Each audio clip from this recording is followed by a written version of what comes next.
Ati po linya si Attorney Stephen David, ang abogado po ni Mayor Alice Goo ng Bambantarlac. Maganda umaga po, Attorney.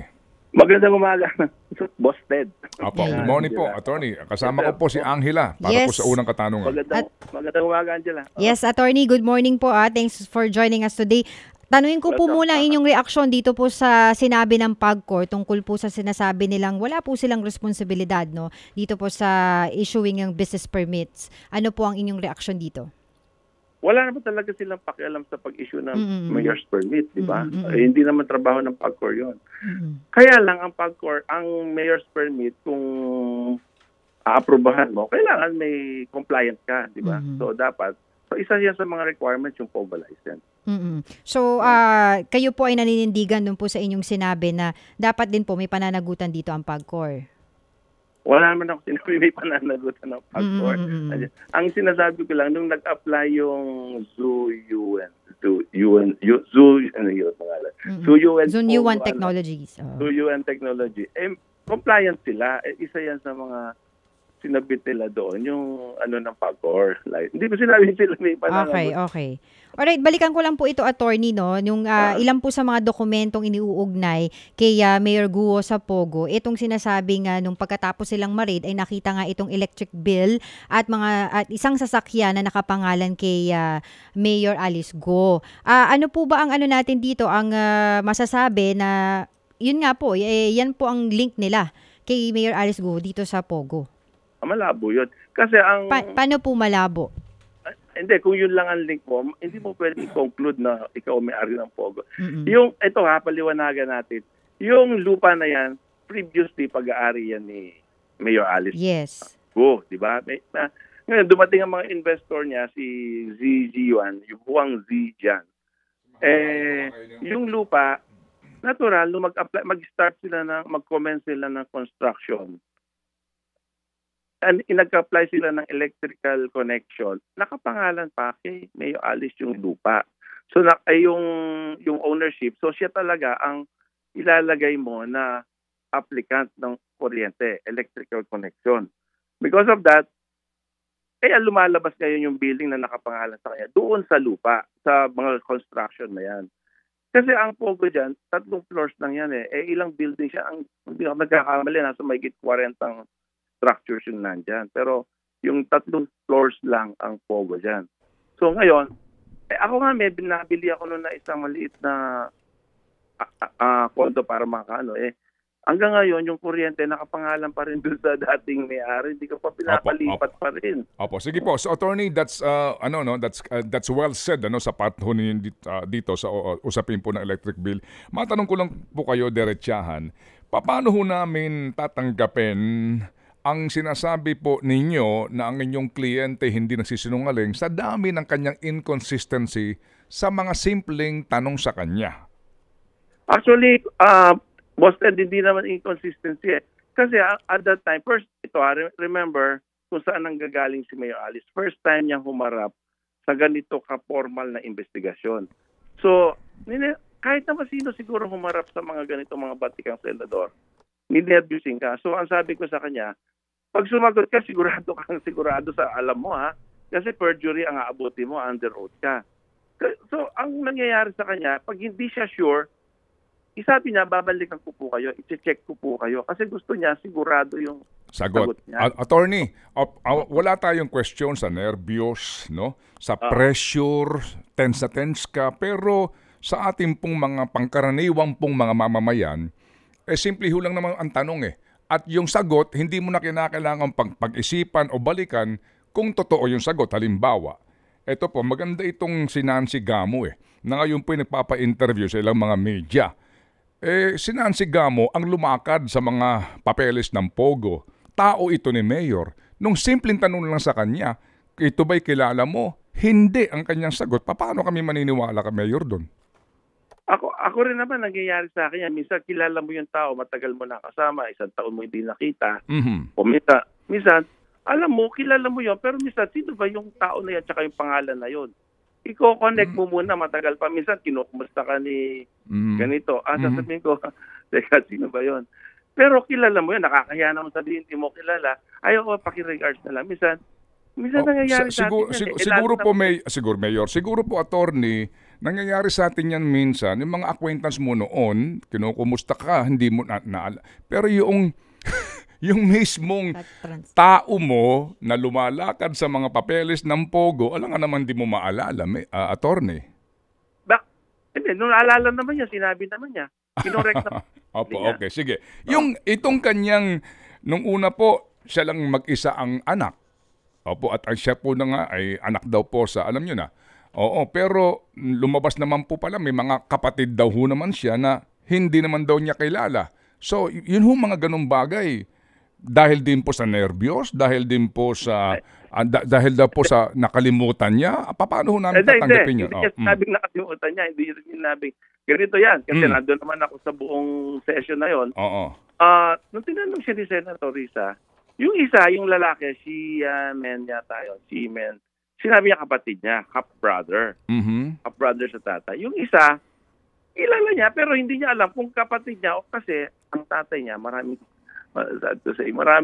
babae. Maraming babae. Tsaka may mga anak pa sa China. May kinakasama siya. At saka hindi naman niya talaga nakasama yung tatay niya. So, hindi niya kilala talaga kung kapatid niya. Although, may idea siya na kapatid niya yan.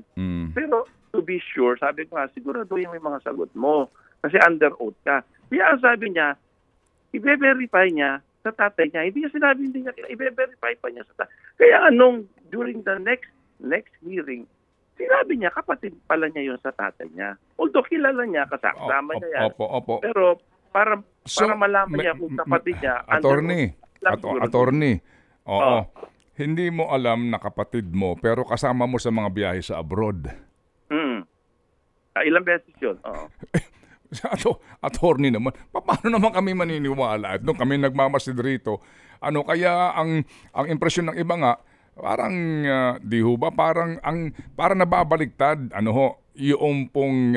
yung sitwasyon, kumbaga attorney, na yung burden of proof ngayon napapunta sa inyong kliyente kasi nga, paano mo naman hindi na alam na mga kapatid mo ito, ilang beses na kayo nagsasama sa mga biyahe, kasama pa ang tatay ninyo. Hindi niya sinabing hindi niya alam. Ang sinabi niya, i-verify niya to be sure ang answer niya. Kasi nga under oath ka mamaya. Kasi di ba sinasabi niya, leal. Anak ba ng nanay niya to? Paano niya malalaman? Hindi naman yung anak ng nanay niya yun. Kasi gano'n ang dun eh. Pero, nung nalaman niya, anak lang ng tatay niya yun. Ang tanong kasi, anak din, dalawa silang anak ng nanay at tatay. Alam niya, buong buhay niya, mag-isa siyang anak ng nanay niya. Kaya, yung sinasabi nila kasi, ito, anak din ng nanay mo at ng tatay mo, hindi totoo yun. So, hindi niya alam yun na kung gano'n. So, tinanong muna niya yung dad niya. Hindi yung, kung talagang anak din ng nanay niya yun, hindi nga gano'n yun eh. So, ang tanong kasi is, take into concept yung tanong. Ang tanong is anak ng nanay at kasi leal nga ang nilagay nung tatay niya doon. Pero attorney, di ho ba't may birth certificate na ilabas sila Senador Risa? Di ba? Opo, yes. At yung birth certificate nga na ito, pareho po yung middle name, pareho po yung last name. No? Correct. Opo. And then, ito ho'y nagpapatunay nga itong mga birth certificate na ito na iisa ang kanilang mga magulang, no? Ito, kasi, inyo bang tinatanggap ito na authentic po ito na mga iniharap po ng komite? Ang alam ko, authentic yung birth certificate niya. Pero, kung sino man ang informant doon, dapat yun ang tanongin. Bakit yun ang nilagay? Bakit yun ang nilagay niya na gano'n? Opo. Hindi yun masasagot ni Mayor Alice. Kasi hindi siya party doon sa birth certificate na Hindi po. Meaning, hindi ko po sinasabi na party dito sa pagpaparehistro nitong kanyang mga sinasabing umano'y kapatid. Ang punto ko po is, meron pong mga dokumento na nagsasabi na iisa ang nanay at tatay nila. Alright? Ngayon, sinasabi po ninyo, nagsasama sila sa mga biyahe sa abroad, kasama po itong kanilang tatay at ito pong isa pang Chinese woman, nang binabanggit ninyo na nung tinatanong siya, ito ba'y mga kapatid mo, i-verify ko pa sa kanila kung kapatid ko sila. Parang ang hirap po yatang paniwalaan ng inyong depensa, attorney. Ay, mahirap paniwalaan, pero kung yun ang totoo, magagawa natin to. Kaya nga, ang sabi ko nga, sa husgado, madali naman tayo mag-cross-examination. Yung open talaga ang mind ng korte. Kasi ang ganda naman ng sinabi niya. Kung anak pa yan ng nanay niya, hindi niya anak ng nanay niya yan. Ngayon, kung ano may nakalagay doon sa birth certificate ng Sheila na yon, wala naman siyang doon. Kung sino yung naglagay doon, it doesn't change the fact na hindi niya kapatid yun sa nanay niya. Opo. Sige, so sa ngayon po, itong kinakaharap ni Mayor na napakaraming katanungan at kontrobersya, willing ba siya na, bagamat desisyon ito nung tatay niya, pero siya ho ba ay gumagawa ng kaparaanan para kumbinsihin yung tatay niyang humarap na po sa pagdinig? Maganda naman yun na makonvince niya. Kaya alam, siyempre, hindi mo naman sakop yung, pwede mo bang, sakupin yung utak ng tatay mo. Paano kung natatakot yun, di ba? Paano kung natatakot yung tatay niya? Pero may ginagawa ho bang inyong kliyente na pakikipag-ugnayan? Dahil dito po, ang makapagliligtas sa kanya dito po sa mga katanungan at kinasadlakan niya na sitwasyon ay ang kanyang hinahanap na ina na hindi pa lumalantad umano at yung kanyang ama. Opo, siya ba'y gumagawa ng paraan ngayon para kausapin yung kanyang father na bumalik sa Pilipinas at humarap po sa pagdinig? Yung effort na yon, okay yon. Kung pwede nga bumalik yung tatay, siyempre gusto niya yon. So, kinokontak niya. Pero pinaka-importante, sabi ko nga, kung sana, kung mahal siya ng nanay niya, naririnig ka naman ng buong Pilipinas, sana lumabas yung Amelia Leal para ma-check natin talaga, kasi may scientific methods naman tayo. Kasi kung mahal niya yung anak niya, lumabas siya. Para naman matapos na itong... Pero alam mo, wala namang connection to sa national security sa tingin ko personally. Yung Chinese man to o hindi, na mahirap naman patunayan Chinese, wala naman Chinese passport, wala Chinese visa. Yan po, attorney, ay kung totoong meron pong Amelia Leal. Kaya, pero pwede ho bang maglabas ng cartograph? Wala bang picture si Mayor Alice? Wala ba silang anuman pong maaaring pagkakakilanlan o magpa-cartographic sketch, kung tama ang term kong ginagamit, para sa itsura ng kanyang mother? Ganito yan Nung nabuntis siya kasambahay, natural nagalit yung partner ng tatay niya. May kasama yung partner niya yun. May kinakasama sila doon. Although hindi kasal, pero para mag-asawa na sila.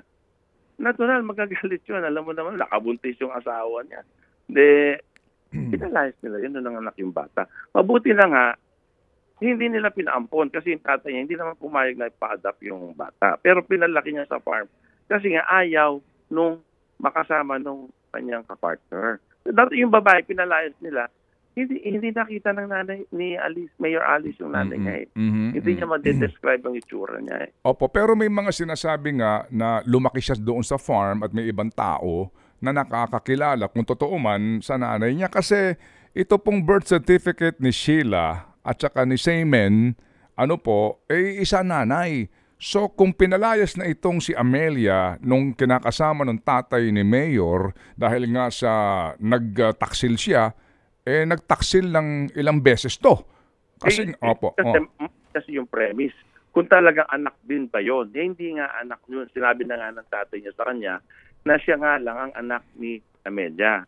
Kasi ang nangyari dyan, may nag-apply ng birth certificate ni Sheila, yun ang ginamit na pangalan. Siguro yun lang ang pangalan na ng tatay niya. Pero it doesn't change the fact na hindi niya kapatid yun, na isa lang siyang anak ni Amelia. So kung hindi po tama ba ang binabanggit nyo ngayon sa inyo pong sagot? Parang ang aking ngayong presumption na yung Amelia sa birth certificate ni Sheila at saka ni Seaman, hindi totoong nanay ito? Nanay talaga niya. Kasi yun ang information. Hindi. Si Alice, si Amelia ang nanay. Leal, okay. Pero doon sa birth certificate ni Sheila at saka ni Seaman, parehong Amelia yung nanay So sinasabi nyo, hindi totoo na si Amelia ang ang nanay ni Sheila Leal Goo at ni Seaman Leal Goo? una-una, hindi ko pwedeng sabihin yun dahil hindi ko na maalam yan, di ba?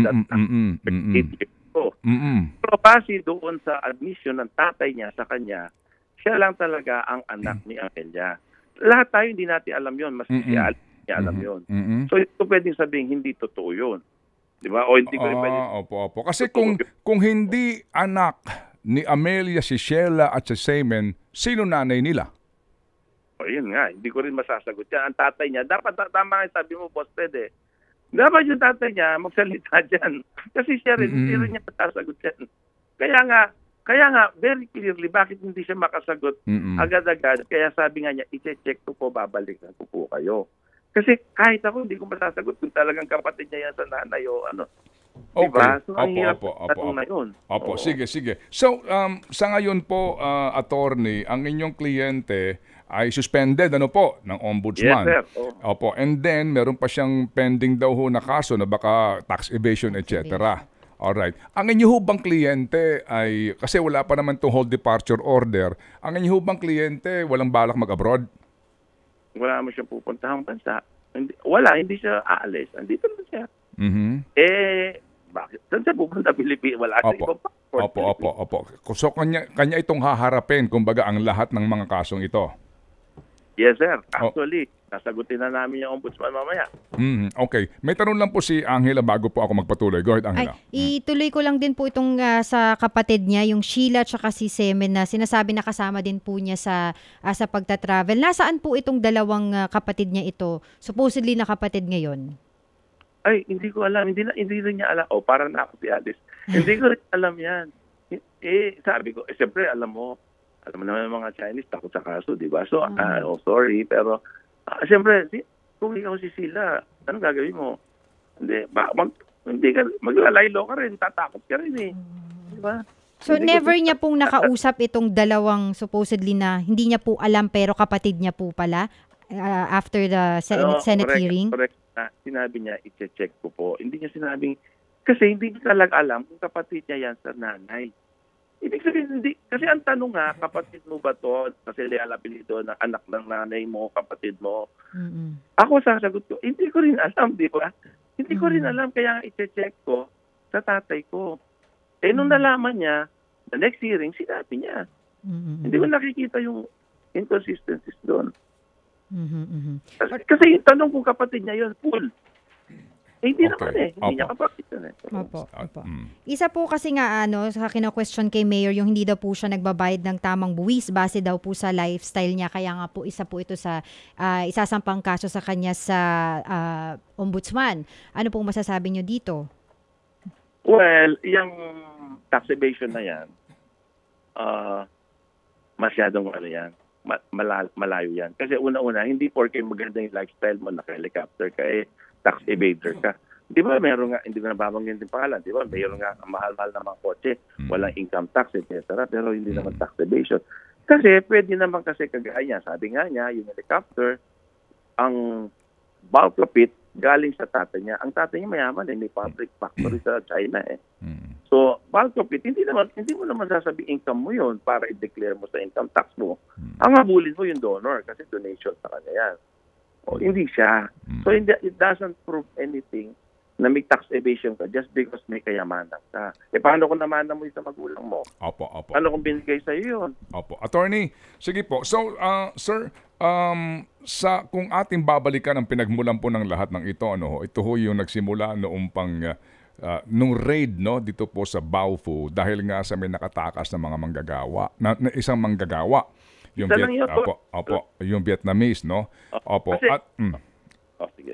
At ito hong kwento, nag-away-away lang naman yung mga yun May utang yung Vietnamese, sabi sa akin ng mga Hindi po. Attorney. Yes, Opo. Kasi maaring sila nagpapatayan, di ba? Sila lang, walang problema doon, walang question doon kasi nga itong sitwasyon Sila nag-aaway. Pero ang report po dito officially ay nakatakas itong isang Vietnamese. And then ito'y nakatakas nga po at nakapunta at nakapaglabas nga at nakalabas siya kung saan po naman doon na po nagsiwalat doon sa illegal na ginagawa sa loob nito pong Pogo Hub na ito. At siya, ang sinasabi dito sa report na ito, pinuntahan pa ng mga pulis ng Bamban para papirmahin ng affidavit of desistance. So meaning, ang report po na nakalap ngayon, lumalabas na yung mga pulis ay naging tauhan na ng BAUFO para yung pong nakatakas ay hindi po mag-squeal, no? Hindi po magsumbong. Dito po sa puntong ito, iniuugnay po ito sa pamahalaan po ng Bamban Tarlac. Kasi nga, pulis na po ito eh. Ano po ang inyong reaction doon? Madali sagutin yan. Una-una, kaya nga, yung Vietnamese na yan, kung talagang biktima siya, madali niyang magsalita. Mag-answer siya, sumagot siya. At i-cross-examine natin sa husgado. Kasi ang katotohanan lalabas sa husgado, lahat ng sinasabi nila, aligasyon. Boss, ang aligasyon, hindi ebidensya. So, madali naman magsabi, maggawa ng kwento eh. Alam mo, yan ang tinatawag ng self-preservation. Gagawa ka ng kwento para yung Vietnamese na yan. Bakit? Isa pa nila yung case na yan, kung ano man yung kinakaso. And then i-presenta para ma-cross-examine natin yan. Anong kinalaman ni Mayor Anis doon? Madali kong ma-rebat yung mga ganyan. Allegation yan, boss. We know. And, sabi nga, kung ikay batikan na abogado, sigurado, lahat ng maaari sabihin against your client, puro mga sabi-sabi lang yan. Iharap sa hukuman yan. At sa hukuman, hayaan nyo kami na mag-cross-examine dyan para mapatunayan namin na inosenteng aming kliyente. Di ho ba ganun? Rule of law yan. Yes. Opo. We understand. Sige po. So, alam ko po na kayo po meron pa yatang mga importante pong pagkakabalahan pagkatapos nito. So, attorney, kasi po ngayon sa aming social media pages, mawalang galang po, kasi nga po sa nabubuo ngayong public opinion, sa inyo pong kliyente, paano po nila dapat po tanggapin itong inyong papel ngayon na sa inyo pong sagot, sa inyong pangangatwiran para po depensahan ang inyo pong kliyente sa gitna po ng lahat ng ito, attorney? Kasi actually, hindi ko naman trabaho yung social media eh. Siguro kung mayroong gagawa. Ako ang trabaho ko, ilabas natin yung totoo. Lahat tayo, Ted, gusto natin yung totoo. May pananagutan tayo sa batas sa Diyos. Ilabas natin yung totoo. Ako, naniniwala ako na ang katotohanan lalabas. So, kaya ako gusto ko sa husgado tayo magharap kasi doon nakikinig ang both sides. Hindi sa social media. Sa social media para magka-likes ka, etc. Kung ano, may kapatid daw siya doon, tatay daw niya, sisipin ko. Hindi ko yan inintindi kasi hindi naman yan ang katotohanan eh. Dapat yung totoo ang mangyari. Lahat yan. I'm sure may konsensya naman yung mga yan. Ako, pag ginawakan ko yung kaso, gusto ko yung totoo. So, ano po ang katotohanan dito po kay Mayor? Lahat ng ibinibintang sa kanya hindi totoo? Una-una, bakit siya na-suspended dahil sa Mayor's Permit? Ano ba naman mali doon sa Mayor's Permit na yun? Trabaho lang naman niya yun. So, yun, ilalabas natin yung sa husgado, sa ombudsman. Tax evasion. Ano naman tax evasion? Kaya naman natin sagutin yan kasi bigay niya ng tatay niya. Tsaka kung meron man siyang problema sa tax, i-assess mo. Parang bago mo naman kasuhan yan. Ang gobyerno naman, hindi naman kaso lang ng kaso. Ang gusto naman ng gobyerno natin makasingil ng pulis. Kung i-assess mo, makita namin na tama yung assessment, may deficiency notice siya, babayaran naman natin yan. Anong tax evasion doon? Kasi lahat, boss, lahat, for that matter, siguro 99% ng mga negosyante, may mga deficiency yan eh. Hindi naman ibig sabihin lahat. So maliban po sa tax evasion, ninyo, madali namang madepensahan yan. So dito po na lang, sa panghuli, ito pong lahat ng kanyang mga kwento na inconsistent. Yan, sabi nga po ninyo, dahil sa ikaw na humarap doon, nervousing ka, etc. Dito po sa kanya pong sinasabi nga po ngayon na pagsisinungaling. Alam mo, yan ang paulit-ulit sinasabi, yung pagsisinungaling. Hindi ko nakikita yan. Sa tagal ng session na yon, hindi siya nagsinungaling. Ang sinasabi niya, i-check ko po, babalikan ko po kayo. Or, hindi ko po alam. Kagaya ko, marami din akong hindi alam. Sinong naghilot na anak sa'yo. Hindi ko rin alam yun. Ngayon, sa social media, pag yun tinapat mo sa mga tanong na ganyan, lalabas talaga nagsisinungaling siya. Pero hindi kasi ang natin ngayon ang environment natin ngayon pagka gusto kasi ng tao, yun ang sinasakyan natin. Opo. Dapat boss, ang katotohanan ng sakyan natin. Opo, sige po. At yung katotohanan kaninyo ay lalabas po dito Yes, sir. po sa magiging, eventually po, magiging pagdinig po sa hukuman na. So, attorney, ito lang po, baka pwede kami maglambing sa inyo. Yes, sir. Opo, kung totoo po na ang inyong kliyente ay hindi nagsisinungaling at bukas po sa mga katanungan, katanungan po na walang pressure ng pagdinig ng Senado, pwede ko ba siya ma-interview? Hindi ko masasagot pero i-relate ko, pakikiusapan ko siya. Opo. At di ba, ako po ay willing magbigay po ng panahon. Pwede pong live po tayo para walang, alam niyo na, hindi recorded. And then, ang lahat ng katanungan po, kung tatanong sa kanya, pwede pong kasama kayo. And you can advise your client to not to answer, no? Kung sakasakali. Pero kung sakasakali po, kung mamarapatin nyo, para sa mga nakikinig ngayon sa amin, iharap natin si Mayor Guo dito. Ako ho magtatanong. Kami ho dito ni Angela, for example. Pwede kaya yon? Siyempre, hindi ko pwede sakupin. Pero ako, as a person, i-convince ko siya para naman matulungan niya yung sarili niya. Boss, ginawa niya na kay Karen Davila yun. Di ba kumarap siya? Okay. Sinabi naman niya. Pero may mga tanong si Karen na may mga tanong ako na hindi tinanong ni Karen eh.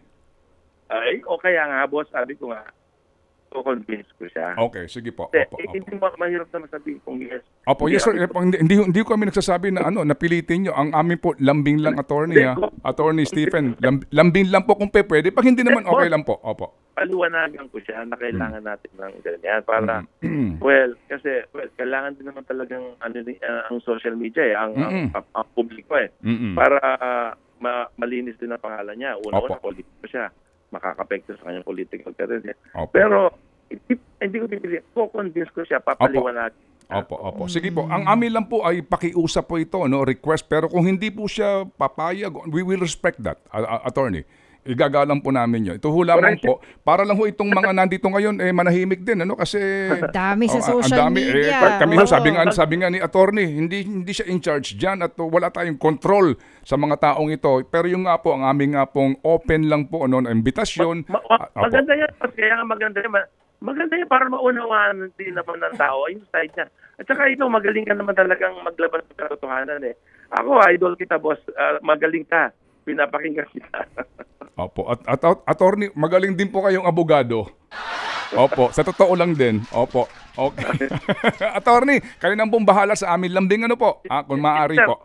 Opo. Pwede na, tumatawag ng kabila. Okay, opo. Sige po. Salamat, attorney, ha. Opo. Thank you, attorney. Thank you very much. Ted Filon at DJ Chacha. Ngayon, nasa Radyo 5, 92.3 News FM. Monday to Friday, 6 to 10 a.m.